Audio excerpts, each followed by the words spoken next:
วันนั้นที่โพสต์ไปเรื่อง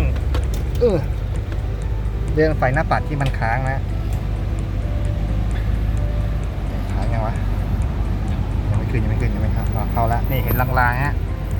ที่มันค้างแล้วผมบอกว่าโยกกลับมาแล้วมันไม่หายสรุปมันเป็นที่ปกติคือโยกปุ๊บตบปุ๊บดับเลยนะคือมันเป็นที่บูทตรงนี้ใช่ไหมมันเด้งมันหลุดขึ้นมาใช่ป่ะ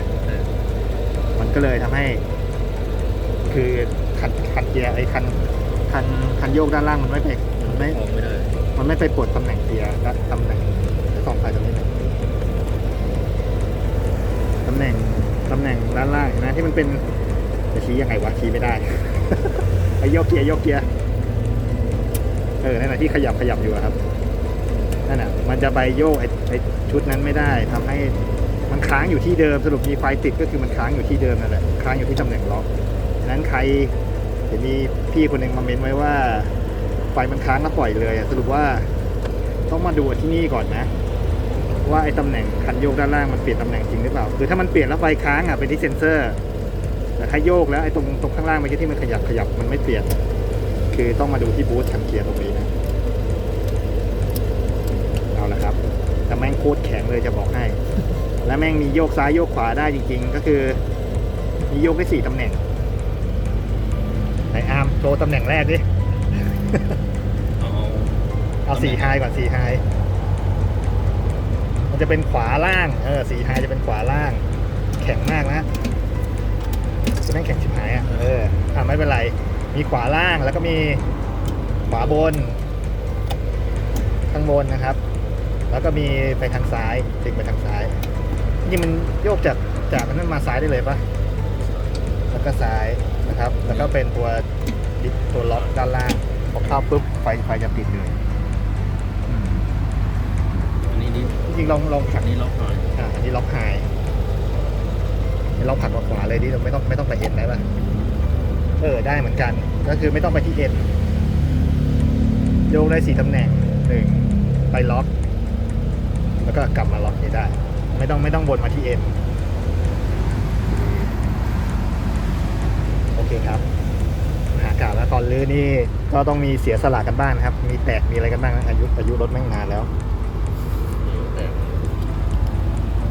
เดี๋ยวเราก็ซ่อมกันไปนะเอาตรงนี้ก่อนหลักๆไม่งั้นน้ำมัน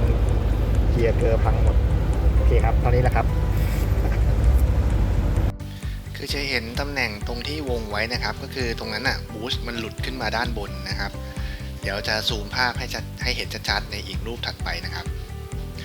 พอรูปถัดมาจะเห็นแล้วตรงที่สีขาวๆนั่นแหละบูสต์มันหลุดขึ้นมานะครับตอนนี้ผมใส่ยางสีดำดันให้มันลงไปในเบ้านั้นนะครับก็คือพอบูสต์มันหลุดขึ้นมาข้างบน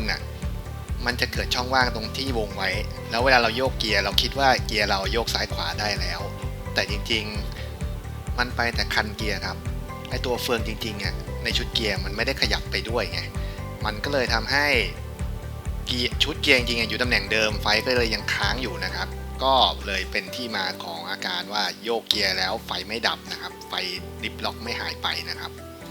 จากคันเกียร์ก็จะเชื่อมต่อมายังจุดนี้แหละครับซึ่งทำหน้าที่เปลี่ยนตำแหน่งชุดเกียร์โฟให้ทำงานอย่างที่เราต้องการเช่นจะใช้ดิฟล็อกจะเป็นโลหรือเป็นไฮหรือจะปลดดิฟล็อกออกให้เป็นเอ็นนะครับ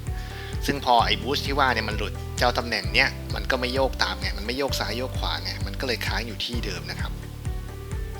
ซึ่งถ้าหากเป็นกรณีนี้แล้วเรายังฝืนใช้งานต่อไปนะครับก็จะทำให้ชุดเกียร์พังได้ก็ยังไงซะเปิดมาเช็คดูกันดีกว่า